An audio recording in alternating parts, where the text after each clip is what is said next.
I think I'm recording. I hope I'm not too loud or too soft. All right. Let me check. I gotta get up there as loud as you. Usually I'm louder than you though. You're always louder than me. So maybe I'm Loud Wainwright. I'm louder than Loudon. Is that little thing blinking? Is my little thing blinking? I think I'm recording.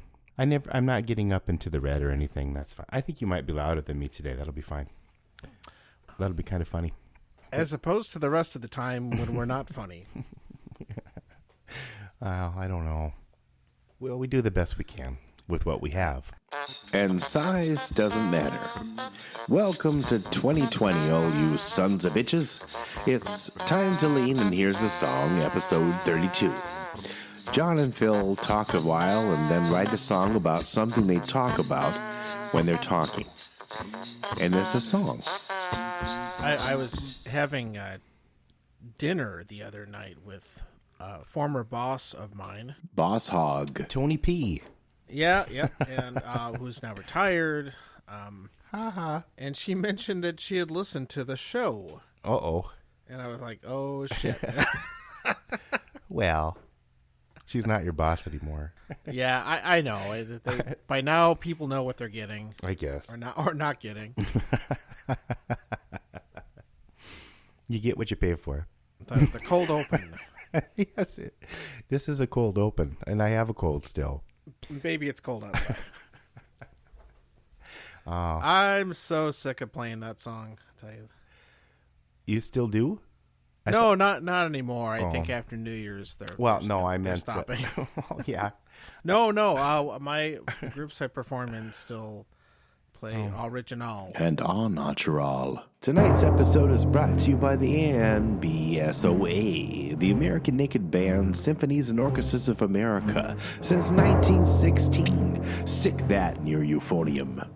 Isn't that the new lyrics? No, that so far has not been adopted. Why don't I call you an Uber or whatever? I haven't. Yeah, listened. did they put Uber in the? No, the I just. I'm not. I never listened to one of them completely. I started one. Well, hi. So there. Hello. So you Happy New Year. Oh, I haven't talked to you for a year. Since last year, man. Oh well, 2020. Hindsight is 2020, and so's the year. And somebody at work today made a comment about, well, Barbara Walters always used to say it's 2020. Yeah. Like, oh my God, stop. I know. I was seeing that quite a bit on the internet. So Anderson Cooper's New Year's CNN show or whatever had a lady from SNL reprise her role as Barbara Walters. Not Gilda Radner, of course, but some other the famous comedian one came out did Barbara Walters again. And Sherry O'Terry. Anderson Cooper was laughing himself silly. I miss so much. Well, you don't watch CNN, you watch MSNBC. Not for long, maybe. I might cancel drop cable. Yeah. I don't know. It's like the only channel we watch now. That's a lot of money for one channel that's half ads. It seems like you could get some sort of MSNBC app and pay less or something. I don't know. You think, but actually, no. Aw, sad. You know, Chris Matthews should do a ball drop, a hard ball drop on the New Year's. That's terrible. Now it's time for the hard ball drop. Ow! Wrong. No, that's different guy. Mine dropped years ago. Well, anyway. Yeah. Well, so how was your New Year, Phil? Well, it was it's fine. 2021 now. Oh my God! This episode took a whole year to record and release, and it shows. We spent a lot of time on this one. No, I was okay. I've had this cold forever, like over 3 weeks. But it feels better for a couple days, and it comes back. It's very annoying. I don't even remember. Actually, you know what I did on New Year's Eve? I forgot. Because my wife's sick too. We didn't didn't really do anything. I ended up staying up a little. I was feeling better that day, and I stayed up a little bit longer than I was planning. I ended up watching a documentary about the Smothers Brothers TV show, and I stayed up way past my bedtime, and then felt bad the next day. So I think I blame the Smothers Brothers for my cold coming back, much like Nixon blamed them for whatever. Sock it to me. Yeah. No, that's Laugh-In. He was like, why can't you be more like Laugh-In? And he wanted to go on that show to show his support for those antics. And now it's just kind of sad. Laugh-In? No, just the whole Nixon trying to be cool. Sock it to me. Yeah. Oh, well, our current president's trying to be tough. I think I'd rather have a president try to be Nixon is looking better, definitely. I'll take him anytime. Hey, he just lied about a hotel break-in. Was it a Trump hotel? Oh. Mm-hmm. Maybe Trump's dad owned the Watergate. I don't know. Trump could buy the Trump Watergate Hotel. Is it still around? Probably. I think it is, yeah. Wouldn't you want to live in the Watergate? It's apartments, I think. Oh. Maybe Rob should move there. It wouldn't be so. Yeah, he could commute. Rob could live there, ironically. Somewhere I have a picture of Rob standing under President Nixon's portrait in the Mount Rushmore cafeteria. Oh, I've always is the Lincoln statue there still kind of sitting in Rapid City on the street there on that corner, trying to plot his revenge? Because in Rapid City, the statue of Nixon, is that still there? You said Lincoln. Another Republican. Yeah, who's he should have been not impeached. as popular as Trump. Oh yeah. Oops, sorry. It was a different time. Yeah, no, that's on the corner. The Rapid City people will be yelling at their speakers, but wrong. I think it's on the corner of Fifth Street and maybe Kansas City. It's kind of where the Rapid Theater used to be. I don't know what the cross street is, but it's across from Hardee's. Okay, then that's it's either Main or St. Joe. I can't remember one of the one-way streets down there. I think it's Main. Main Street. Okay. No, I don't know. It's they changed it to what Nixon does that mean Street. that the Nixon statue is located on the corner where the movie theater where I saw Star Wars 1,000,000 times was located? Little known Star Wars trivia. Richard Nixon actually appeared in Star Wars as the character Darth Dick. See, it's probably something about the Empire. There's something about that. Is there symbolism? And he's the only one that's sitting, isn't he? I think so. It's like behind his desk and. Wait, is FDR sitting? I can't picture what FDR has looked like. Oh, I don't remember. And anyway, no, he's sitting there, with his palms together, plotting. Yeah, Nixon is. Oh, it's my favorite statue. I've always been meaning to get my picture with it, and I never have yet for some reason. I'm it's my favorite to Rapid too. City this coming weekend. Yeah. I'll have to try it. Well, we could all get our pictures taken there at some point. Well, I'll just take a picture of it with nobody there, and you can Photoshop yourself. Oh, okay. In. Well, yeah, you don't want a picture of yourself. You don't want to go there. Come on. Oh, I'll get there someday again. Mm-hmm. We might go through there on the way to Yellowstone next summer. You did mention that maybe this is a future topic, but this is a future road trip that we're planning. Did I talk about it on here before? The only planning I've done so far is trying to convince the kids that this is a good idea, but I haven't done. I figure we need one big family road trip, and maybe it'll kill us. I don't know, but as long as we don't drive into a geyser. Geezer? You're a geezer. I am. Oh, okay. Well, what are you? Are you having a beverage? We're getting started a little early today. We are. That doesn't stop us. No, not at all. We are trying to line up a guest, and the scheduling hasn't worked out yet, but coming, I think, next time. I think so. We have a special guest. Oh, very special. No, today I kind of went for a nostalgic choice. Oh, I'm drinking Tang. I don't have any Tang. Damn it. Not that nostalgic. Not quite. Today I'm drinking Glenfiddich single malt scotch. It's nostalgic for John because when he was a baby, his parents gave him scotch at night to help him sleep better. Oh, okay. 12 year, which is nostalgic because it's probably the first single malt I ever had because it's the one my dad had at his home. Right. All right. Most frequently. And in those days, when I was young and hanging out in Rapid City, there weren't that many single malts out there. Oh, no. Wasn't much of anything. Probably Glenfiddich and Glenlivet were the two you would see most commonly in the store. There was another one. It was Glengarry, Glen Ross. Third prize is you're fired. Wait a minute. So this is just going to be you now?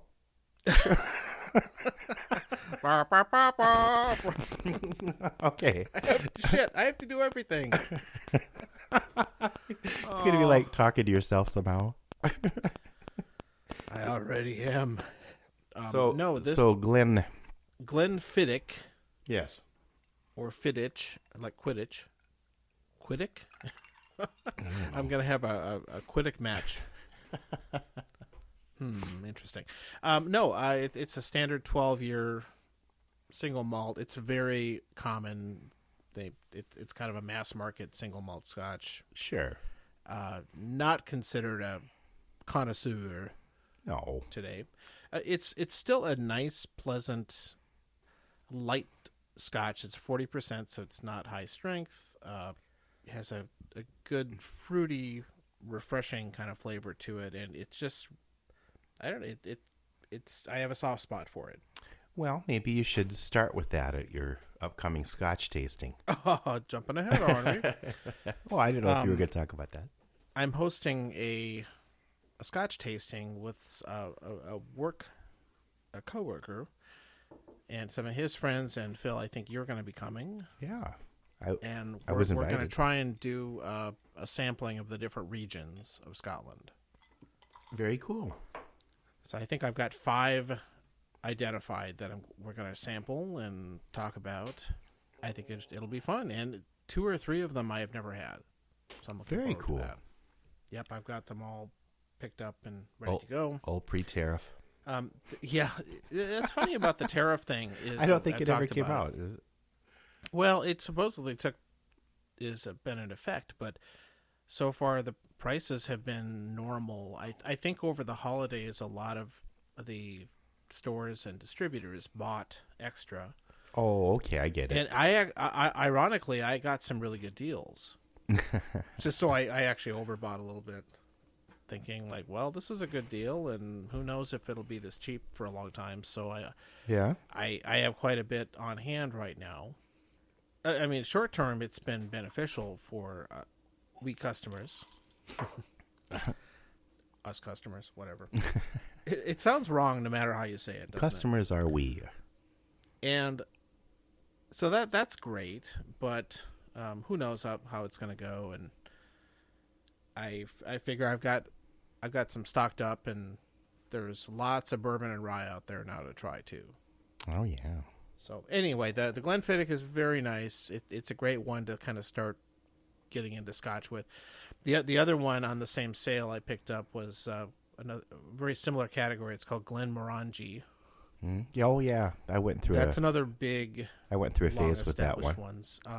Which I think I don't think I got like a big year. I don't know what year it was, but I was going through that phase for a while. Yeah, this was just the standard 10-year. I think that's probably what I was getting for a while. I hadn't had it in a long time.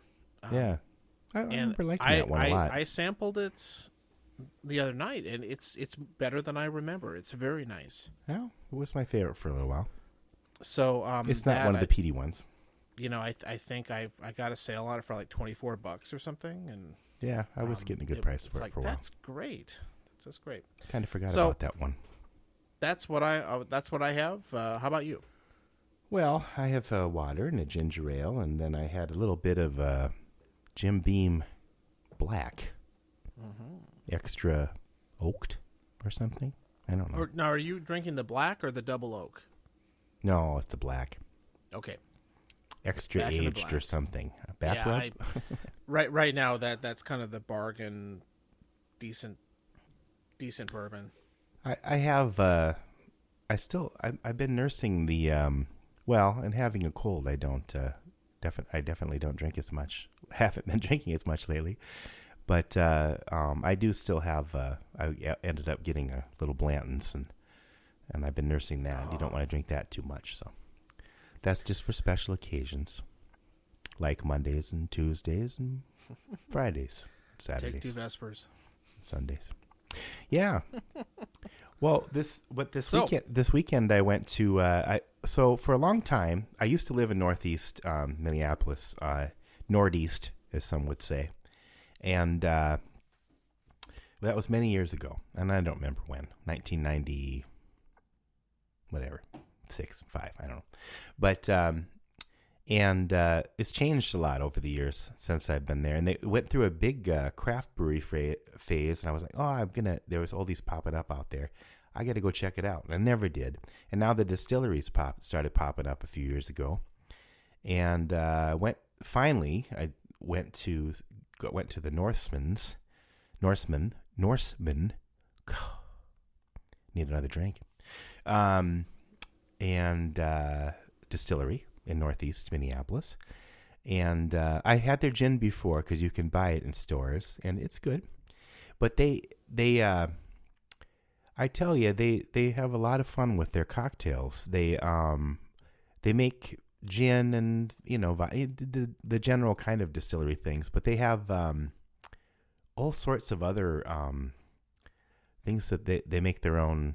What is that, Amaro, or I don't know. They make their own, all kinds of different liqueurs. And one of the liqueurs they make is called Yellowstone, which is their version of chartreuse or whatever. I can't pronounce anything tonight, whatever. But but they put all these things together, and they make some really, really creative cocktails. And the first one I had was, I think it's called a Roik or something. It's a Norse for something. I'm saying something too much, something. Commander Royker. I suppose it's like their Manhattan. But it's sitting there in one cup, and then they have an upside down cup with smoke in it. You pour the beverage into the smoky cup and drink it, and that was fun. Coincidentally, the name of the beverage is also the Norwegian word for smoke. I enjoyed that one. And they make Sounds good. They make all kinds of other. It's in an old warehouse, and the lighting's, I don't know, it's all kind of. And it wasn't too noisy. I appreciated that. We old people have to watch out for that. I've had the gin before, because they've had their whiskey and gin and everything on the market for a while around here.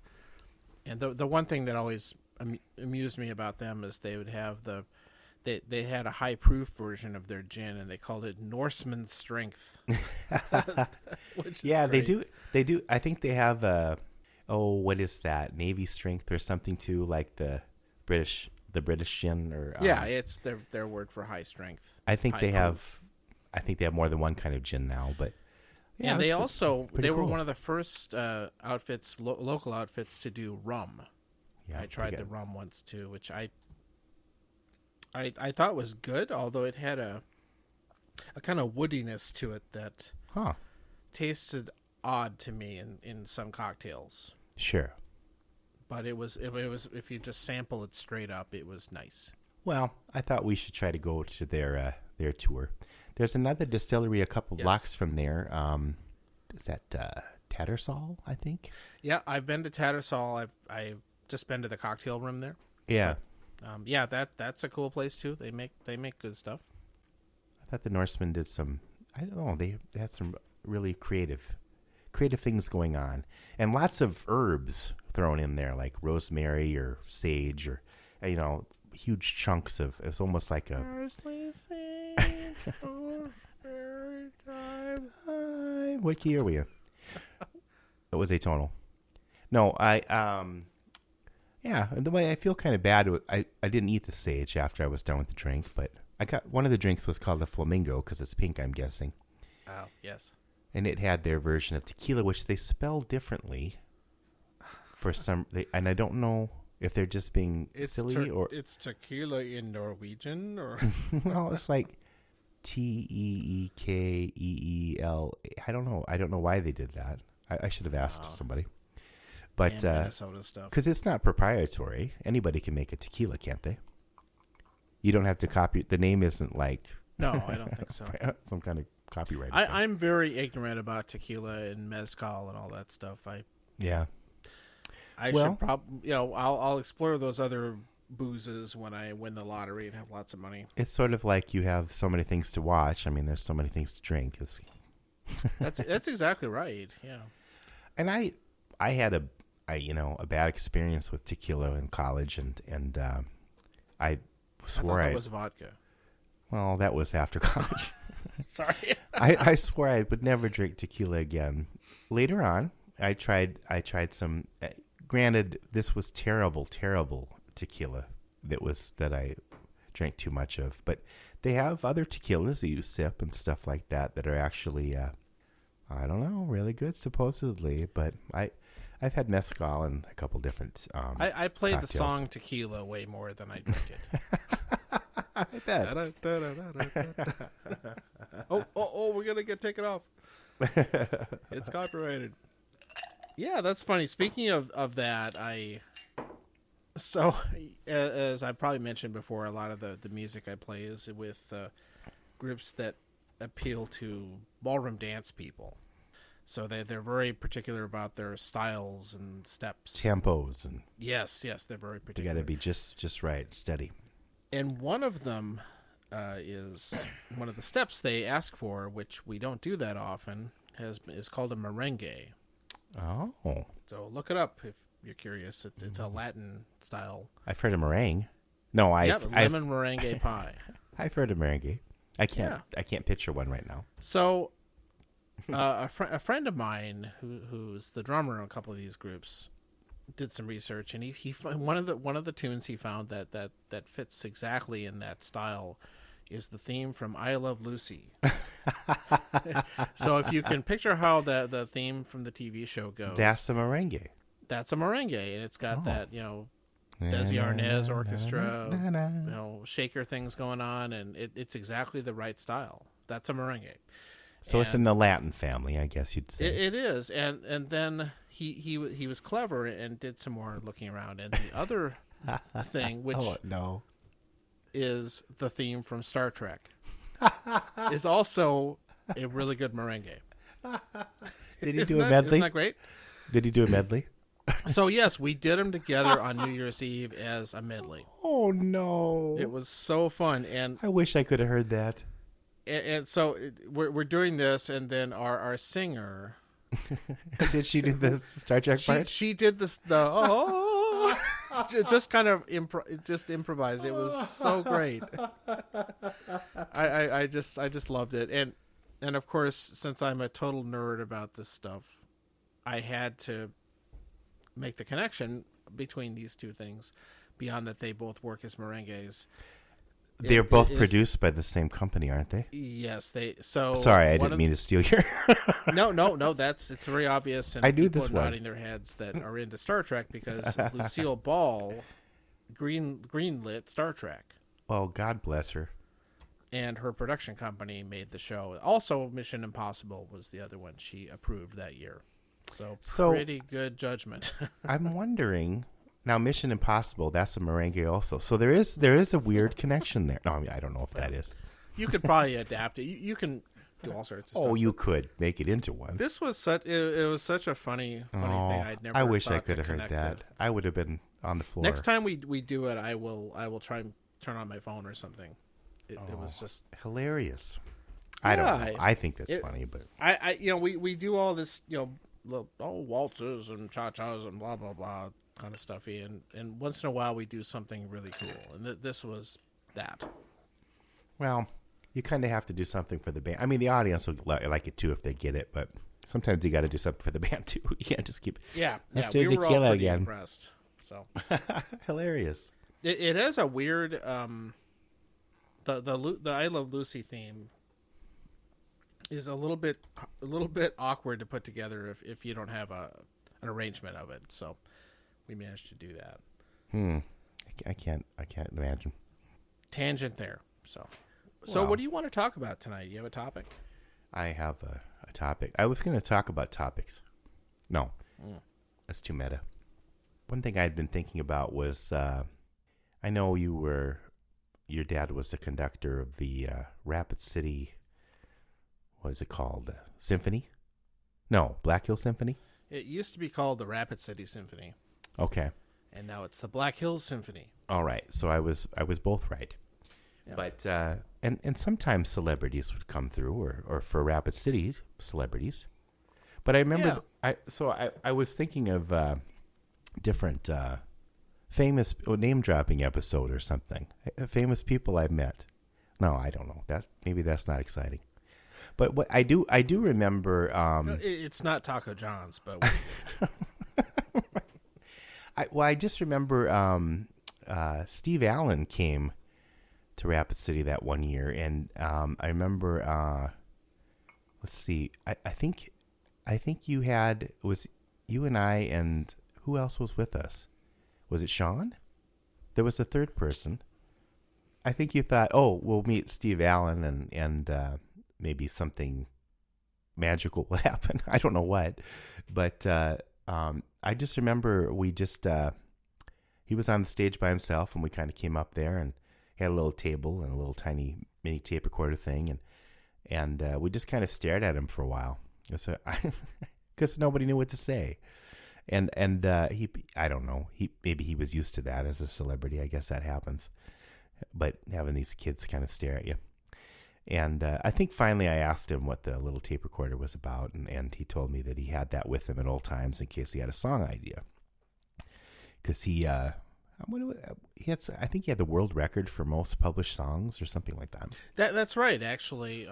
He wrote a lot of songs. I don't know what the number was. There's a couple of them that my dance band plays even. Oh, okay. Ones that I didn't even know of, but yeah, he wrote a lot of songs. And then we got to see the show afterwards, or maybe it was a rehearsal. I guess snuck in for something, and that was a lot of fun. But after that, I went and got a little tape recorder because I wanted to record my ideas too. Oh, so Steve Allen encouraged you to buy the little tape recorder. Yeah, and wow. I have hours of ideas on little tapes, but I don't have as many published songs as he did. But that's okay. And I never had my own TV show yet either. And of course, we have to remember Steve Allen was, I believe, the original Tonight Show guy, wasn't he? If he wasn't the first one, he was very early. No, was that Jack Parr who did that? I think it was Jack Parr, then Steve Allen, then Carson. Does that sound right? I don't remember the order. Well, I do. The order was Steve Allen, Jack Parr, Johnny Carson, Jay Leno, Conan O'Brien, and that new kid. I just something remember like that, but he was one of the Tonight Show pioneers. Definitely. Yeah, and a little background in this whole famous people coming to Rapid City with Jack Knowles and his Rapid City Symphony. I think, and this was back in the early 80s, late 70s, so I wasn't in the orchestra yet, obviously. I was a little too young, and I'm sure anybody in my family that knows more might correct me on this, but either the orchestra had bigger budgets or corporate sponsorships, or the artists at the time just came a lot cheaper because they got some big names that came through. And like once a year they would get a big name like Steve Allen, or one year was Doc Severinsen. Oh, right. I remember Henry that one. Mancini was another one. Oh, wow. Yeah, getting to meet Henry Mancini, that at the time I was pretty young. I knew who he was, but sure. I didn't quite have a clue. No. And Bob McGrath from Sesame Street came one year. Wow. He was great, actually. I think because I was a middle schooler or something. Oh, I was sure. like, oh, whatever, Bob McGrath. And he was one of the best ones. What was he again? For our people that don't know who he was. Oh, Bob. He was.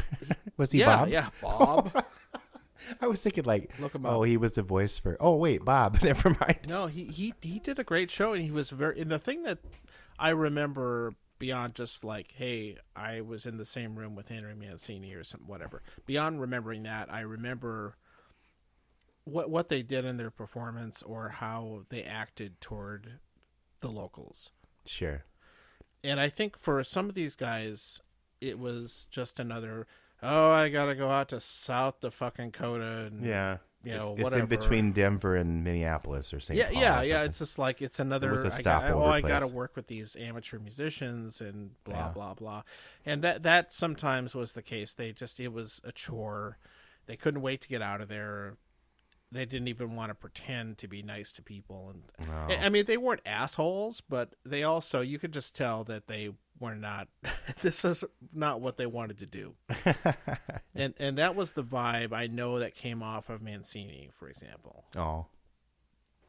I don't know. Maybe he was having a bad day, but it was sure. obvious Who that knows? he was like, I'm really above this. That was. McGrath was not like that at all. And I think Steve Allen was nice too. Some of them I was, again, don't remember how they were in rehearsal and stuff like that. Or maybe I just heard this from my parents or whatever. Oh, yeah. But and some of them what they would do is they would come for the weekend, and if they were really big, they'd have a piano player or something like that would come along with them to just work with the orchestra, and because they had all their custom arrangements and things like that. Sure. And this would be a great thing to have if I could ever get Bruce to come on the show. Well, he probably remembers it much better than I do. But, we'll somebody have to part come 2 in, someday. whip the amateur orchestra into shape. It could be a whole musical about and that. then Henry can come in and play Moon River and talk to the audience a little bit and that kind of stuff. And Well, it Moon was River still was a tough big one. deal Yeah. to around these guys, and it seemed like a unusual time that most orchestras of that stature or budget it doesn't happen these days anymore. Maybe there was a different kind of junket going around because it was a stopover between. Yeah, Maybe it was on the way from Denver to St. Paul to So- Chicago to whatever. Madison. That's way around. for different reasons. It's different today, and it's not like the orchestra was better then or something like that, because probably today it might even be better than it was then. Now you're opening up a whole thing. I don't know. But it's not like, in the old days they were pros and today they're not. That's not it. And that's not to give my dad credit for doing what he did with the group, because he did a lot of great things. But Yeah. I think just the economics were different. Well, and there were fewer casinos. Maybe that has something to do with it. Yeah, maybe. I don't know. It's times is different. But I mean, that's even that's at that the reason, point, though, that these guys came through. And at that time in my life, I used to save old programs of stuff I was in or I went to. Sure. I've got a few symphony programs, and I would go up and get their autographs on the programs. Sure. I don't know why I did it then, because I kind of, after a while, stopped doing that. Like, Yeah. I've got a scrapbook with all that stuff piled up in it, and Oh, now it's fun to look at it, but I'm not sure exactly what inspired me to do that. When I was younger, I never would have gotten somebody's autograph. I never would have wanted to ask them. But I know, like I have Loudon Wainwright's autograph and Mark Mothersbaugh. Oh, that's cool. Especially Mark Mothersbaugh. Well, that was kind of, he came here for it was for an art show actually and I went to the opening, and it was I mean, I guess I kind of met him. It was another one of those things where you kind of stare at each other for a little bit, and then he went on to the next person. But I mean, what do you say? Hey, hi, Mark. You don't really. You feel like you know him, but you don't really. You know. Oh, hi, Mark. Hey, I really like that Mongoloid song. Speaking of that, I just, you know what I'm going to say. Well, I'm kind of tangent, but no, it's connected. So we've been watching the HBO show Watchmen, which has a lot of interesting music in it for sure. Yeah. But one of the characters talks to her, Alexa thing or whatever, and says, "Play Devo," and that's the song that starts up. You not Whip It, right? No. It was Mongoloid. No, I know, but you think I was just like, I've never heard Mongoloid by Devo on a TV show. It was somebody, and whoever the music coordinator or editor, the people that choose the tracks. That was just great. I loved it. That is a really good album. It's really well done. And I remember, I think at the time, Brian Eno and David Bowie and stuff got interested in them for some reason. I don't know how they got. Maybe they saw them on Saturday Night Live or something. I can't remember what happened, but I don't think. Did either of them produce that album? I don't think so. They both did. Yeah, whatever. I'm not gonna look it up. This is a Google free zone. Google free zone. Hey. So anyway, that's the background about all the famous people coming through. I met another famous person, or kind of. Go for it. I was at First Avenue. I used to get quite a bit. I used to get quite a few free tickets for some reason. I worked at Brugger's, and somebody'd come by and every I don't know what night and give free tickets to the First Avenue. And I saw quite a few shows there, and even though I had to bake the next day or whatever and wake up at 4:30, but I didn't finish some of the shows. But I remember going to see I forgot my train of thought. Oh yes, it was wait, did you go to Boingo too? No, I want to say Rob, Sean did. It was Rob and Sean and I, and maybe somebody else. Anyway, because Sean got in the mosh pit, right? Right. Well, yeah, that that was later, but so that story was Sean. There was a mosh pit, and it was the politest mosh pit you can imagine. It was kind of older guys, and Sean dropped his glasses fell off, and I said something like, "Oh, his glasses fell off," and everybody just cleared out of the way and made room for him to look and find his glasses, and it was really kind of. It was really kind of funny that this mosh pit would just totally break up for that, but they didn't try to find his glasses and smash them into his head or something. It was a very polite mosh pit. But before the show was starting, I was using the restroom, and I was doing a number one in the trough. We've talked about trough before. And some kind of noise came out of one of the stalls.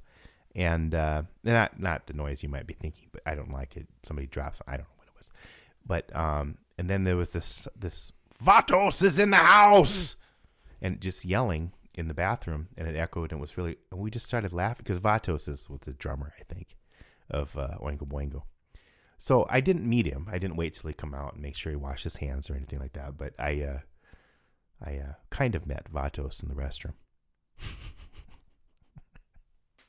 I could have gotten his autograph on some toilet paper. Vatos Marata Nikto. I don't know. I don't know what his name was. I don't know if that was a nickname or his last name, and I think he was a drummer. I'm not going to Google that either.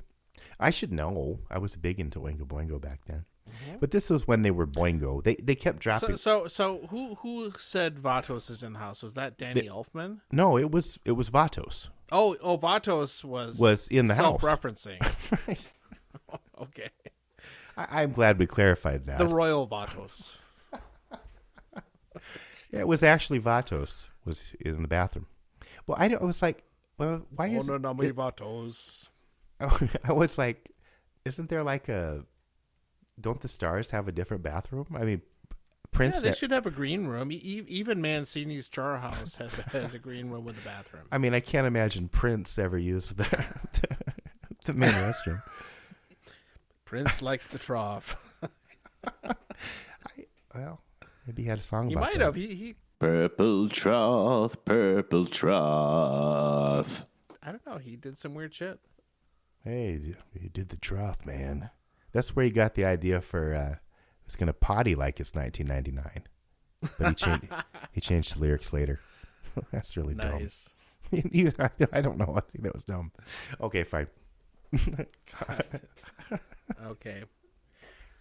I think you need to relay the "Where's the Sound Man" story. The Loudon Wainwright story. Oh, that was the first time I met Loud Wayne. I've seen him several times. And this isn't really meeting him, but this was my flannel days. I was wearing flannel, and we saw him. Lee and Faith and I went to see him at the Fine Line. And I was going to go use the restroom. And he came up. It's always bathrooms. I mean, that's the best place to meet people. I guess. Well, he was coming from up from downstairs, and kind of almost ran into me, and he looked at me up and down. Hey man, where's the sound man? And I'm like, I don't know, man. I've never used the word man before in a sentence, but I was like, I don't know, man. And so I ran into Loudon Wainwright. He had a weird.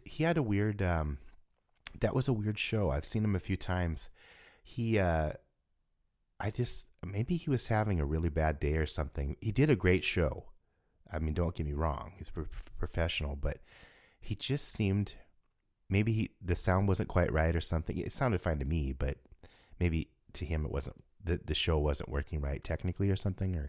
And they were changing the lights a lot. It was weird, but whatever. But he got done from the show, and he wouldn't sign autographs or anything like that. And I think that might have been the first time I ever saw him. So I kind of thought maybe that was the way he was. But then years later, I saw him at the Cedar, which is a kind of a cool place to see. I don't know acoustically if it's the best place in the world. It's not.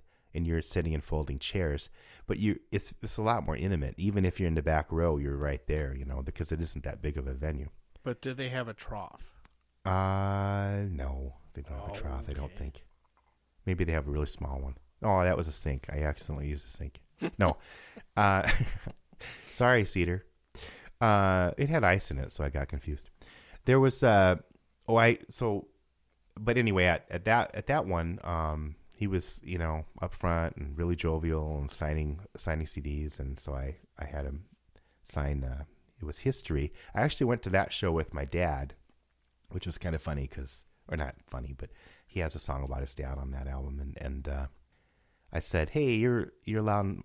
This time I actually talked to a celebrity. I said, "You're Loudon Wainwright the third. I'm Phil Hunter the fifth, and this is Phil Hunter the fourth." And wow, I don't know what he said exactly, but that's pretty cool. I said, well, maybe we should have stopped at 3-2, and he said, oh no, it's all right. I don't know. I'm paraphrasing. I don't remember what he said. He probably was like, oh God, I'm in Minneapolis. Starstruck. Yeah. Well, I'll give you one famous person thing. Yeah. Beyond all the Rapid City autographs and orchestra stuff. So William when Shatner. I have not met William Shatner, but I think Rob has. Oh, probably had a drink with him. Because he got me a signed copy of one of his autobiographies. Oh, I'd love an autographed copy of Transformed Man. If anybody could get me one of those. That's one of the best albums in the world. Anyway, sorry. So, my senior year of college. So this is like 1992. And you were at University of Wyoming. UW. Somehow, they got Wynton Marsalis, the famous jazz trumpeter. Oh, yeah. He was coming through, huh? He came and played 2 shows. Wow. And he also did some master classes there. Oh, wow. That's cool. With people like me who were in the music department. You got to do a master class with Marsalis? Yes and no. Because you played bass. You weren't... Right. So he was mainly there to work with the trumpet people. Oh, yeah, but they needed a bass player there for things, right? Yeah, so... Cool.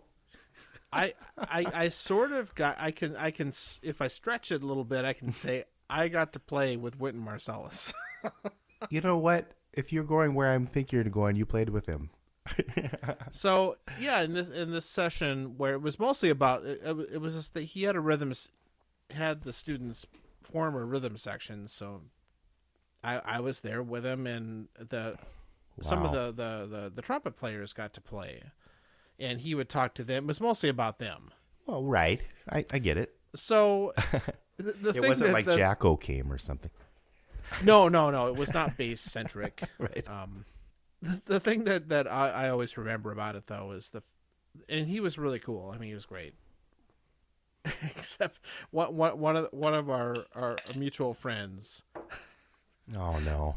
This is so bad. I don't know why it sticks in my head, but it does. It wasn't Lynn H., was it? No. Okay. All right. So, two facts. Okay. One, a mutual friend of ours, we were sitting having lunch in the cafeteria, and my trumpet player friend is really excited about Wynton coming. Yeah. This is a big deal, of course. And the other guy who's this guy from New Orleans, I think. Yeah. Who's now a truck driver, if I believe Facebook. Yeah. We all lie about being truck story. drivers on Facebook. Yeah, no, he's like a truck driver, and he hauls Lady Gaga's shit around or something like that. I don't know. Yeah. Okay. Interesting story, I'm sure, but Somebody has to. but he's sitting there. He's giving the trumpet player friend of ours crap, and he says, "So when's Chicken Marsalis coming?" Oh, wow. So bad. The stuff you remember, 99.9% of that year, I don't remember at all. But I remember Chicken Marsalis. Oh God, that's probably racist too. That's just terrible. And of course we're just like, oh ha, Chicken Marsalis. Well, maybe you didn't make the racist connection. And this it sounded like the other thing I remember from this guy. Since I'm friends with him on stupid Facebook, I should probably ask him about it. He probably doesn't remember it because it may not have left a big of an impression on people him. remember different things. But we were on a tour once, and we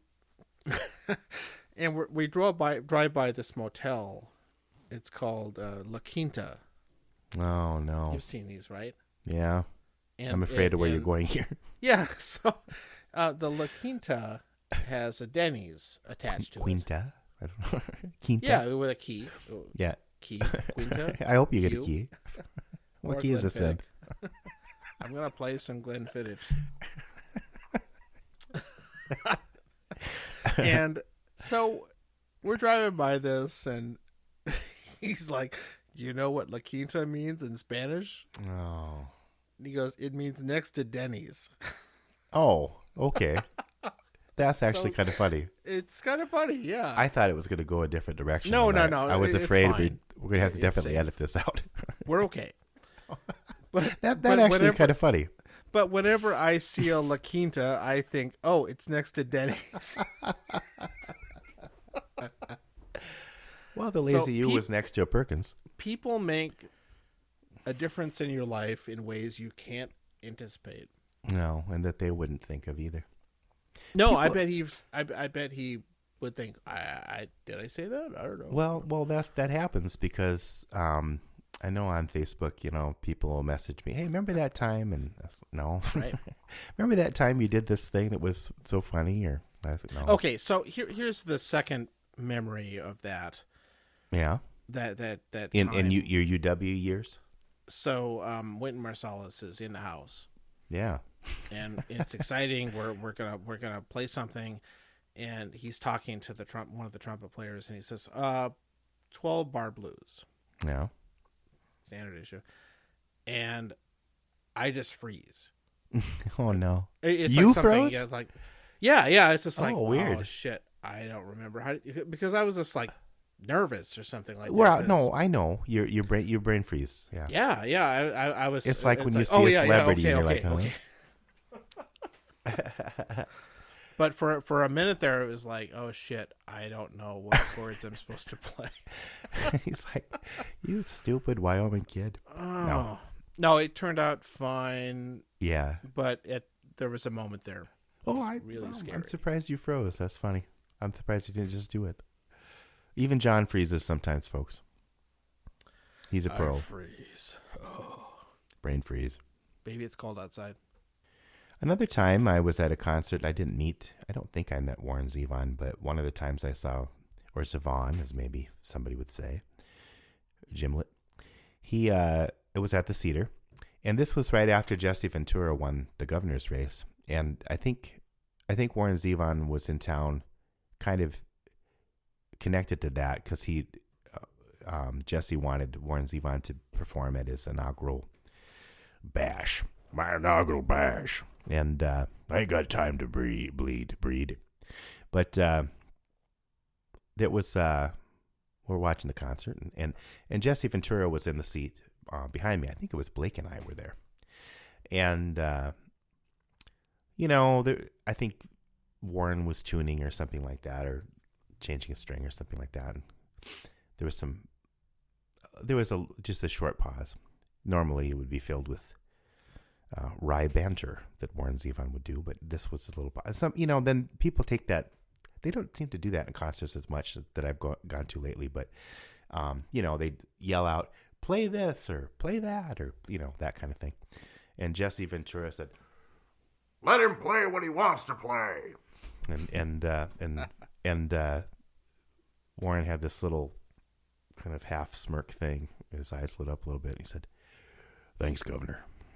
So it was kind of, I don't know. It's this great little. I didn't meet him, but that's not really connected. But it reminded me of a concert experience. Well, that's the problem, of course, if you go to a lot of these concerts today, when you're in tens of thousands of people are in this arena, and you're watching it on a giant screen. Oh, I haven't been to one of those concerts ever. I don't think. Well, a lot of them are like that. I know. I mean, you're really not going to have interaction with the crowd. No. Oh, no, at the Cedar, you get interaction. Yeah. I mean, there's an intimacy there. And to be clear, the Cedar is a small theater style. Yeah, sure, on the West Bank. Those are the best. Most recently, I went there with David Daniels. I guess David D. We don't use last names here. But we went to see Charlie Parr at his acoustic set there. Went to Palmer's before the show. I don't know if people maybe aren't familiar with Palmer's, but it's rated one of the highest rated dive bars around. And it's changed ownership recently. They don't accept only cash now. You can actually pay with a card. So, but the character's still there. I mean, it's edgy and kind of scary sometimes. But we had a fun. We got primed up there before going to see Charlie Parr. And Charlie Parr, I'd never seen him. I've heard him, but I never had seen him before. And he just plays the heck out of that guitar. And even after his shoulder injury, skateboarding injury or something, he didn't know he was going to be able to play again. But he got it going again. Thankfully. So Dave Daniels actually did a recording with him. My friend Dave Daniels, maybe we'll have him as a guest sometime, but he is a spoken word artist, reggae influenced, and he did one of his readings, and Charlie Parr backed him up recently. It hasn't been released yet. It's coming out this month, I think, but I'm looking forward to that. That's pretty cool. Do a spoken word thing and have Charlie Parr doing the music. I don't know.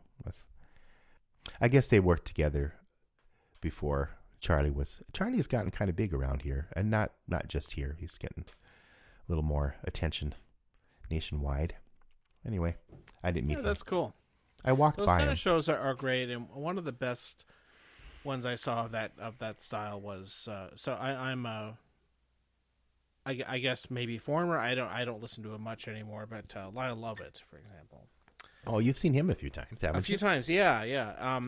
The best, or one of the best shows he did was one in a theater setting, but it was him and John Hyatt and like two other guys. Oh, wow. And it was just them and guitars. Okay. They were just all sitting on the stage on chairs. Really? And they would mostly just talk and take turns singing songs. That reminds me of the old folk. It was great. Folk concerts would have this little time periods in between other people's sets where the different musicians would come up and they'd get together and they'd trees or something, or the audience would say trees, and then they would do songs about trees. Folk songs. Those are some of the best.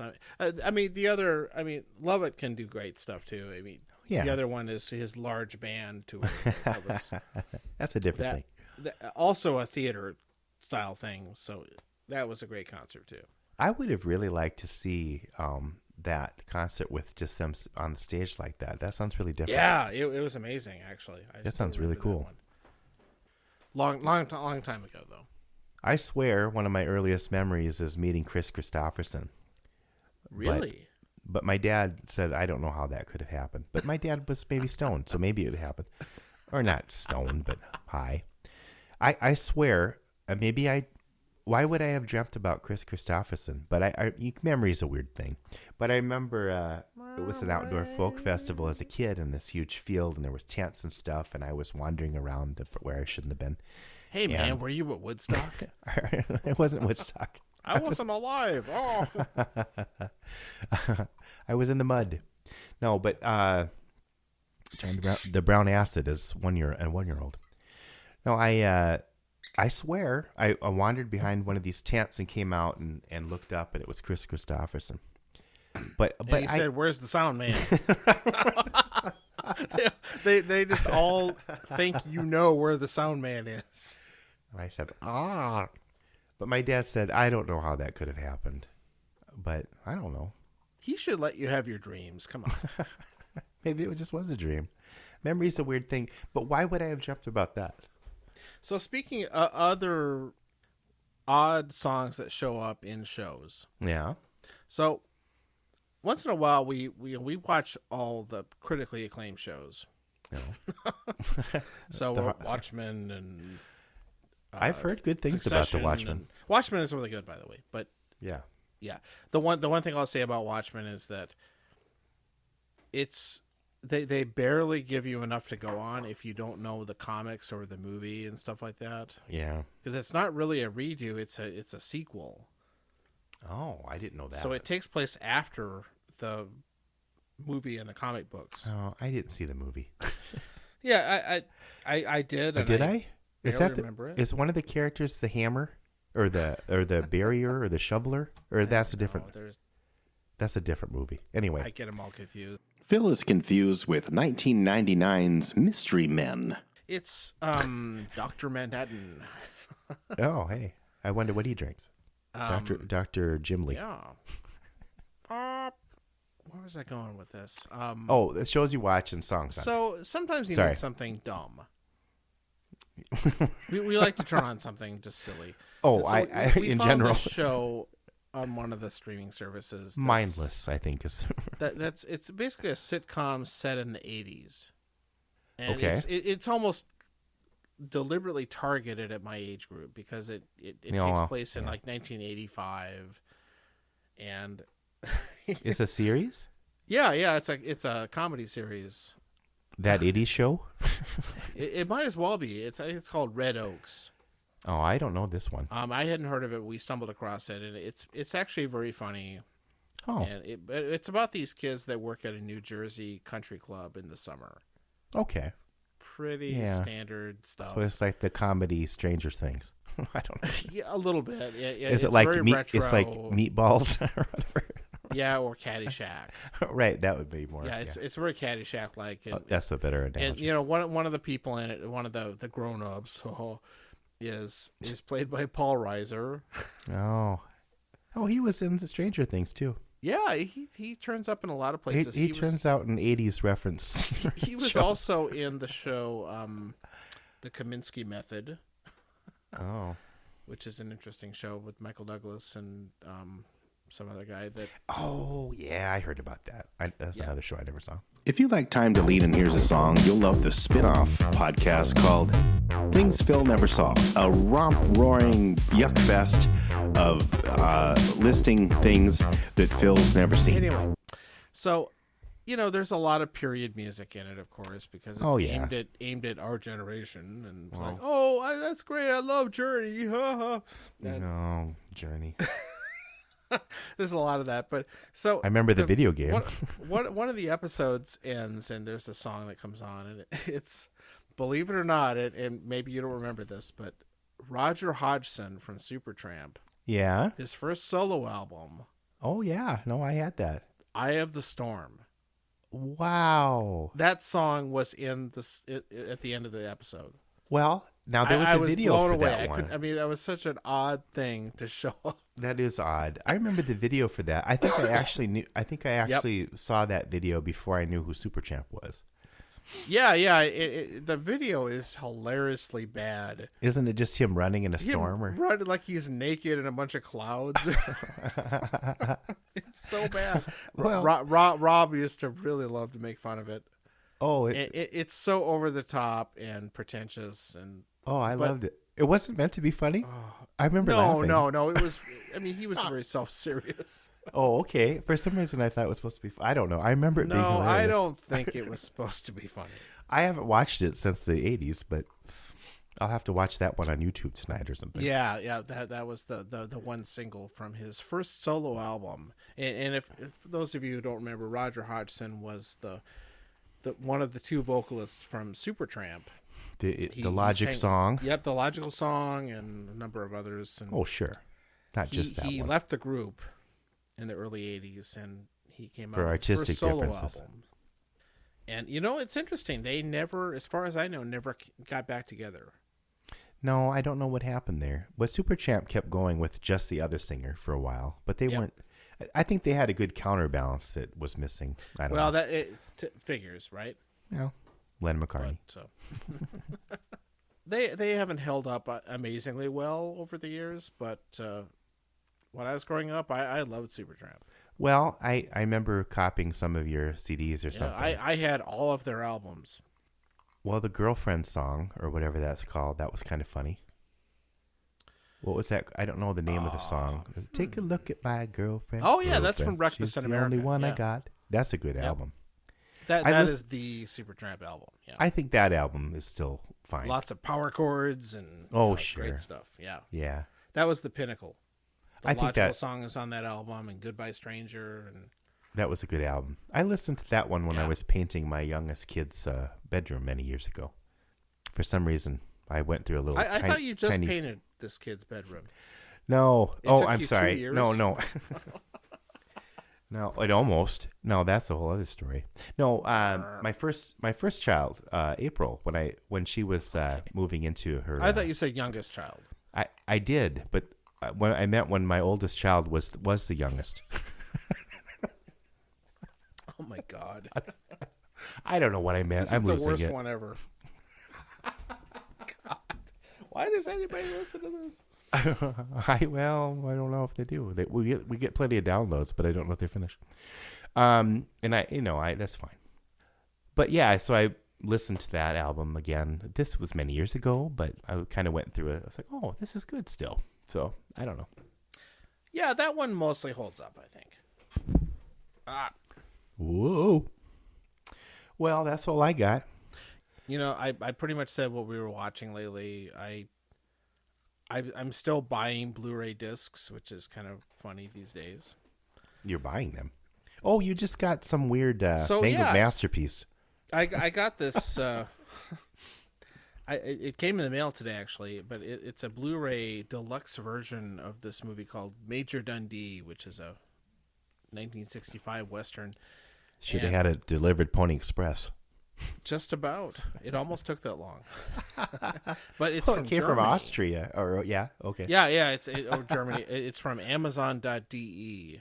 Sure. Because it's not available on the American version. And it's... What was the name of it again? Major Dundee. Okay. And it's a Western. It looked kind of Civil War-ish, though, in the picture. I think I didn't read the article. Like a lot of Westerns, it's about somebody who was in the Civil War and afterwards. Oh, okay, got it. Yeah. But I got this thing, and it's the super deluxe version with 2 different cuts of the movie on it, and oh my god, the thing is, it's really nicely done. It's the outside looks like a book. It has this huge booklet inside of it that's got all these pictures and everything. It's very, very nice. Oh, okay. And, I don't know. Yeah. When it said it's his Peck and Paw's mangled masterpiece. Yeah, it was one of those ones that he was such an asshole that they took the movie away from him and cut it down a whole bunch. And there's a longer version of it that they found later. Okay, it's one of those deals. Well, we should watch that and talk about it someday. That would be fun. Yeah, and it's also one of those ones that the producer of the movie, after he kicked the director off the project, he kind of imposed his own musical score over it. Oh, strange. And apparently and I haven't really examined it. I saw the movie years ago, but I couldn't tell you much about the musical score. But it was done in this really kind of cheesy, overly jaunty is the word I think was used in the review. Strange. And they did this thing with the Mitch Miller singers or something like that, who were really popular then, and it's just really inappropriate to the tone of the movie. Oh no. It was done to try and make it work better for the mass market. So that's why producers don't do the soundtrack. So a lot of people really always thought, oh, the score is terrible and all that stuff. So sometime in the early 2000s, they found this longer version, and somebody made a new score for it. Really? And that's supposed to be more appropriate. But according to the write-ups of this, the new score, it improves in some ways, but in other ways is not great either. So it's not like they found the original score and redid it. No, it was they did another new score. Right. Oh, it's weird. not like there was a good one that was lost or anything like that. That's too bad. Yeah. But the cool thing about this set is that it has both cuts in the movie, but also you can choose which score it has too. On either one. Oh, strange. Yeah, it's really, really nice if you want to compare how this stuff works. Oh, then you got to watch it 4 times. Yeah, and plus there's like 3 commentary tracks. Oh God! Oh my God! That's a wonderful thing for a film. So I don't even know if I like the movie that much. I just wanted to support this kind of presentation, that they would do this on physical discs. Yeah. So I bought it, and it's really cool how you can go on to Amazon in the UK or Germany or whatever, and you can log in with your regular American account and just buy stuff. Yeah. Yeah. And it automatically translates and converts. It's cool the currency / evil. And, yeah, of course. It's like, well, if we can't get your money on the American site, how about this one? And sure enough, it showed up. So Bushland.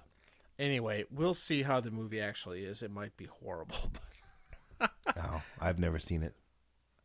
I almost haven't either. So I'm interested to see what the different scores sound like, because there seems to be a lot of difference of opinion about how they are. No, it does make you curious. Yeah. So that's what I'm doing, and heading out to Taco John's this weekend. No, I'm jealous. I could use a taco burger right now. It's better out there. Well, I just got okay. I just got texted from my child saying, "Father, I hunger." So, Father, I hunger. You not feed. So I guess. So another endorsement I'll make for TV. I'm going to endorse chicken strips. No, whatever. Is this show called Barry? Have you heard of it? Oh, was that about Obama? No. No. Okay, never mind. Okay, fine.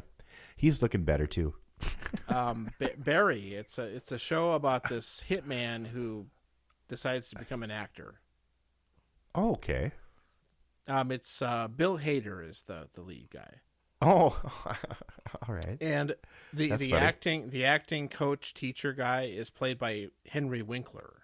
Oh, for Pete's sake. And he is so good. It's great. I'm glad these people still get work.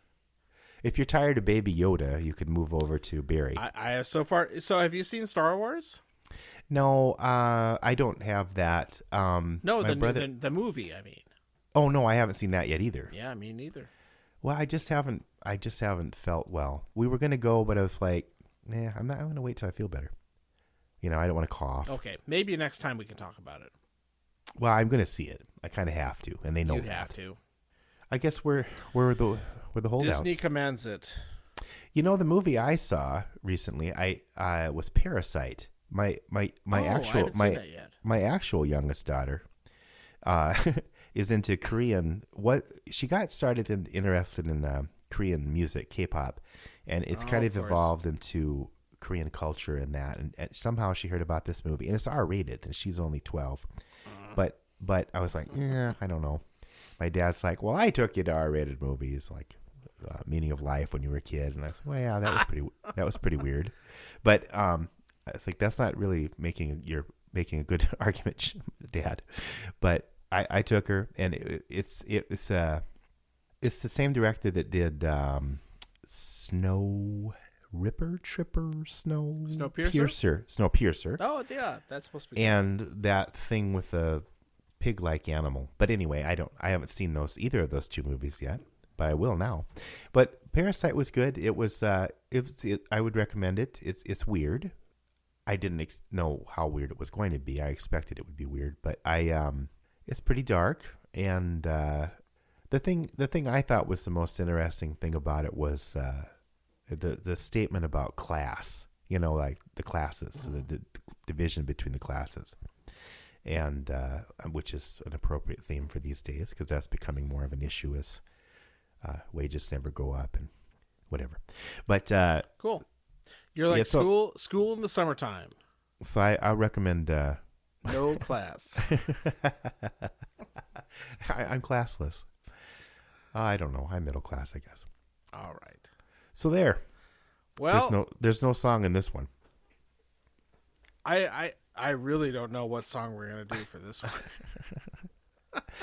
Oh, I'll do it. Just a bunch of. I'll do it.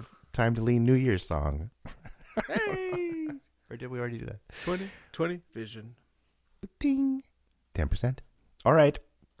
Well, thanks, John. Yeah, thanks, Phil. Have a happy Christmas and Easter. War is over. No more Christmas. Damn it. No more Christmas for us. Sad. We're trying to cancel Christmas. Oh.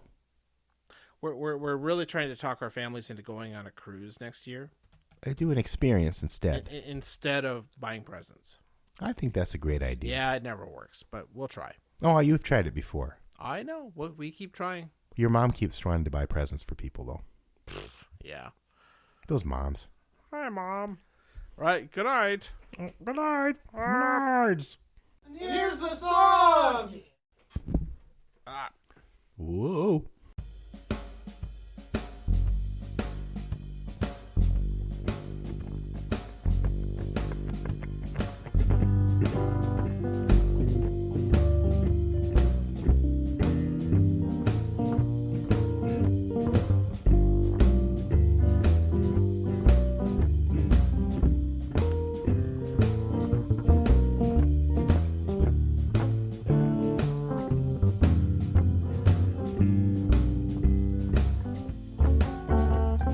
Drum beat is starting, and I just froze, twiddling my thumbs and staring at my toes. I got the I can't remember the 12-bar blues, rocking on my heels, swaying to and fro.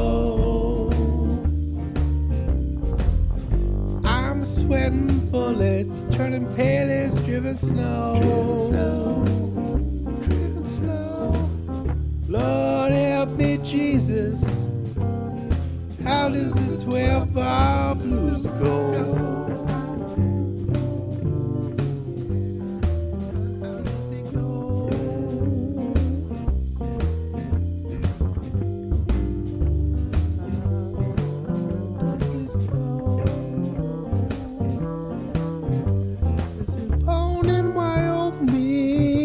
Pale-driven snow. Wind stared at me, say play the 12-bar blues. Play the blues, play the blues. I stand there frozen, staring at my shoes. At my shoes, at my shoes. 'Cause I can't remember the 12-bar blues, blues.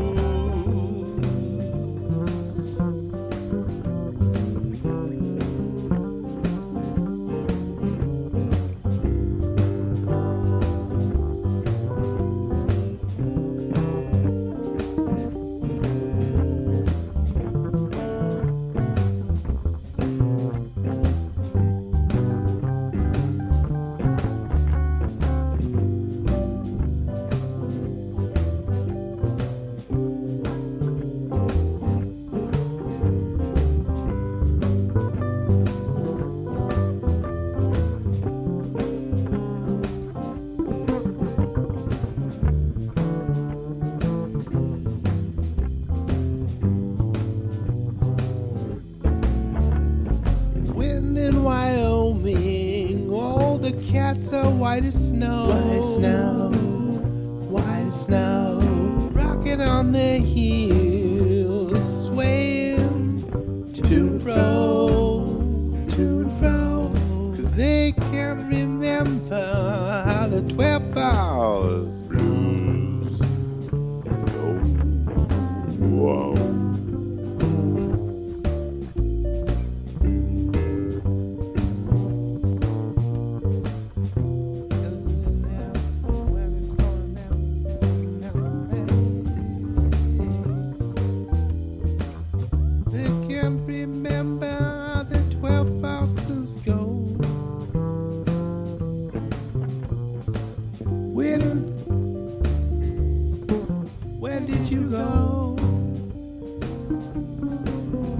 Why'd you come to Wyoming? Did you want to see the snow? Or did you want to see how those white cats go? Go, cats, go!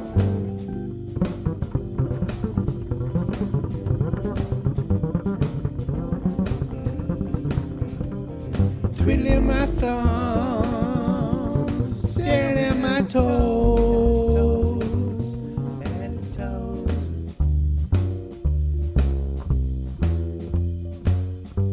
I can't remember the 12 bars.